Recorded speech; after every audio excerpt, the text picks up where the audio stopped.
बिस्मिल्लाहिर्रहमानिर्रहीम। अस्सलामुअलैकुम, welcome to the my channel. आज हम लेक्चर नंबर 7 जो कि हमारे पास लॉगरिथम के हवाले से होने जा रहा है, तो इसको बहुत ही अच्छे से एंड तक देखें ताकि हम लॉगरिथम की जो बेसिक पॉइंट्स हैं वो आपको इस लेक्चर के ज़रिए समझा सकें। और इसके अलावा बाकी जो इसके नेक्स्ट फर्दर वीडियोस होंगे वो भी हम चैनल पे अपलोड करते जाएंगे, तो उनके लिए चैनल के साथ जुड़े रहिए और चैनल पे न्यू है तो चैनल को सब्सक्राइब कर दें। तो शुरू कर लेते हैं हम लेक्चर नंबर 7। सबसे पहले लॉगरिथम। तो लॉगरिथम हमारे पास जो है ना वो जो मल्टीप्लिकेशन ऑफ लार्ज नंबर या जो पावर ऑफ लार्ज नंबर है उनकी सिंप्लीफिकेशन को आसान बनाने के लिए दी गई। ये हमारे पास जो है ना दो किस्म की होती है, एक कॉमन लॉगरिथम और एक नेचुरल लॉगरिथम। तो अब कॉमन लॉगरिथम और नेचुरल लॉगरिथम के हवाले से हम डिस्कस कर लेते हैं। कॉमन लॉगरिथम मतलब कि ऐसी लॉगरिथम जिसमें आपका जो बेस होगा वो सिर्फ क्या होगा, 10 होगा। मतलब कि जो 10 बेस लॉगरिथम होती है उसको हम क्या कहते हैं, कॉमन लॉगरिथम। और नेचुरल लॉगरिथम उसमें जो आपका बेस होगा वो सिंपल क्या होगा, ई होगा। मतलब कि ई बेस लॉगरिथम को हम क्या कहते हैं, नेचुरल लॉगरिथम। तो हम इनको लिखने का तरीका भी आपको बता देते हैं कि जब भी हमारे पास कॉमन लॉगरिथम होगी तो वो किस तरीके से लिखी हुई होगी, लॉग एक्स, या फिर इसको हम इस तरीके से भी लिखेंगे, इसका जो बेस होगा वो हम यहाँ पे 10 शो करेंगे। अगर बेस 10 शो नहीं भी है, जस्ट ऐसे लिखा हुआ है, तब भी वो किसको रिप्रेजेंट करेगा, कॉमन लॉगरिथम को। और नेचुरल लॉगरिथम में आ जाए तो नेचुरल लॉगरिथम में हम इस तरीके से जब लिखेंगे तो यहाँ पे हमेशा जो बेस होगा वो हम ई रखेंगे। तो इस तरीके की लॉगरिथम को हम क्या कहते हैं, नेचुरल लॉगरिथम। एक और तरीका भी होता है कॉमन लॉगरिथम को लिखने का, उसको हम ऐसे भी लिख सकते हैं एल एन एक्स। तो ये भी हमारे पास किस टाइप में आता है, कॉमन लॉगरिथम में।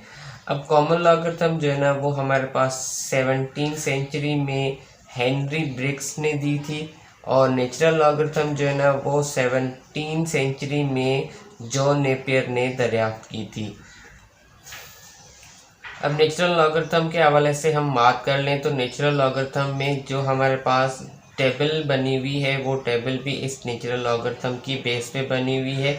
उस टेबल को हम ई बेस टेबल भी कहते हैं और नेपियर टेबल भी कहते हैं, क्योंकि उसको किसने बनाया है, जॉन नेपियर ने बनाया है। तो ये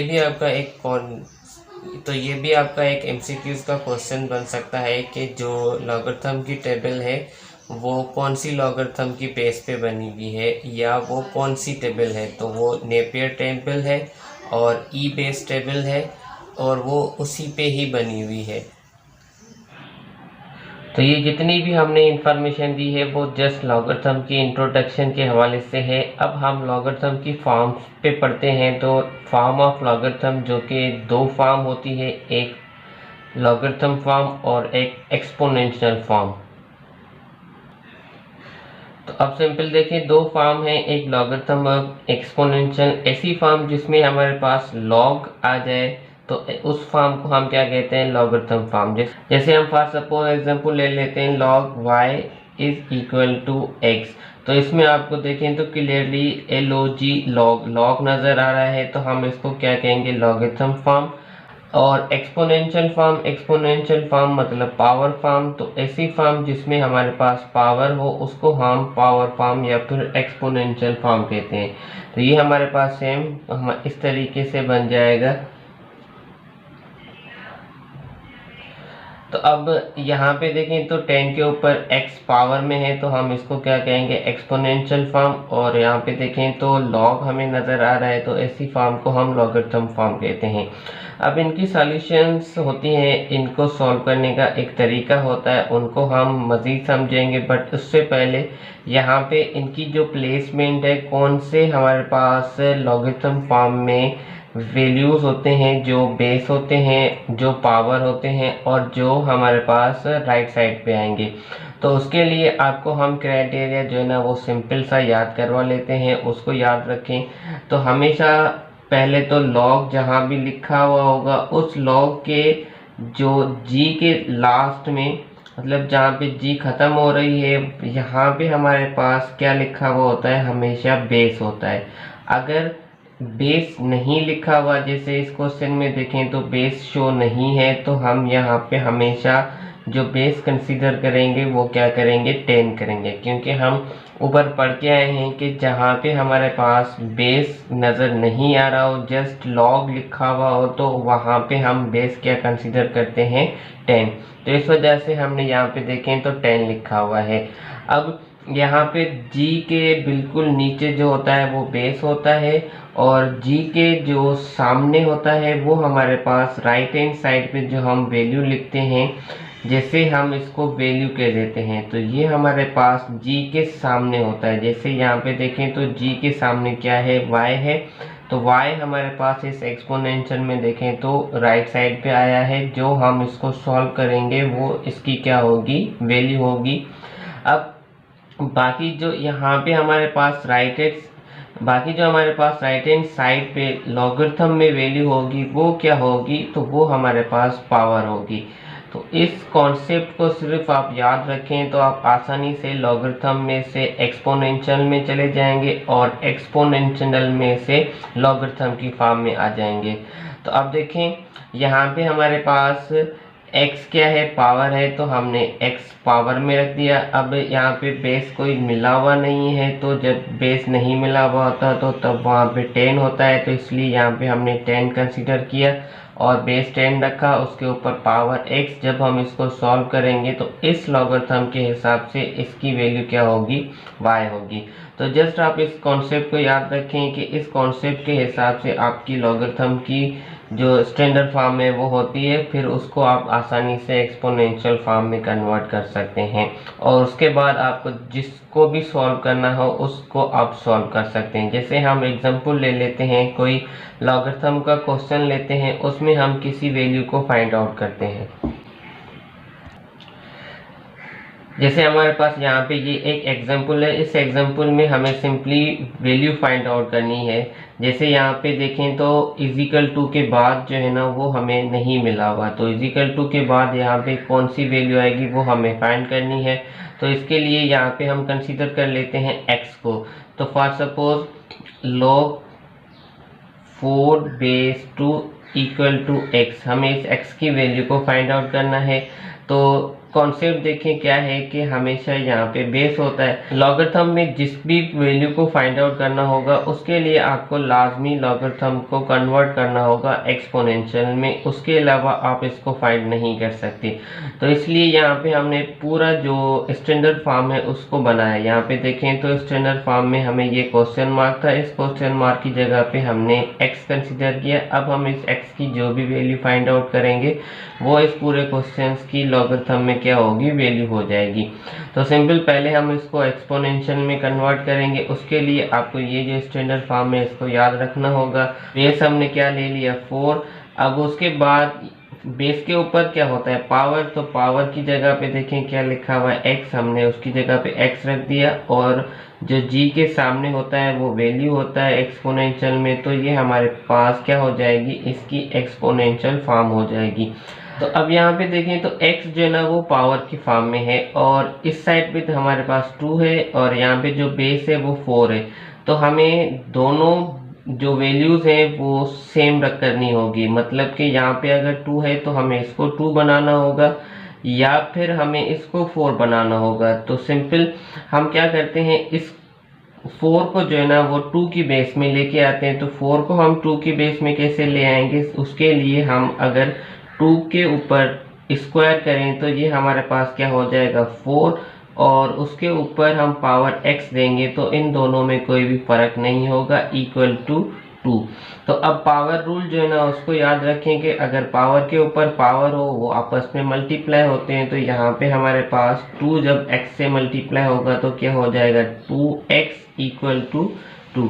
अब यहाँ पे देखें जो बेस है वो सेम है, तो जब बेस सेम है तो इनके पावर को हम इक्वेट कर सकते हैं। तो यहाँ पे 2 पावर 2x इक्वल टू, अब 2 का जो पावर है देखें तो ज़ाहिरन नज़र नहीं आ रहा, पर हमारे पास जो इसका पावर होगा वो क्या होगा, 1 होगा।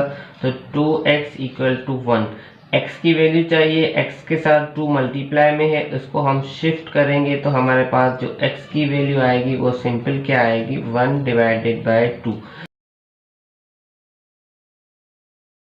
ये तरीका होता है सिंपल लॉगरिथम को सॉल्व करने का। पहला कि इसको एक्सपोनेंशियल में कन्वर्ट करें, उसके बाद एक्सपोनेंशियल के जो कॉन्सेप्ट हैं उसको क्लियर बनाएं और अपनी सॉल्यूशन जो है ना वो आसानी से आप हासिल करें।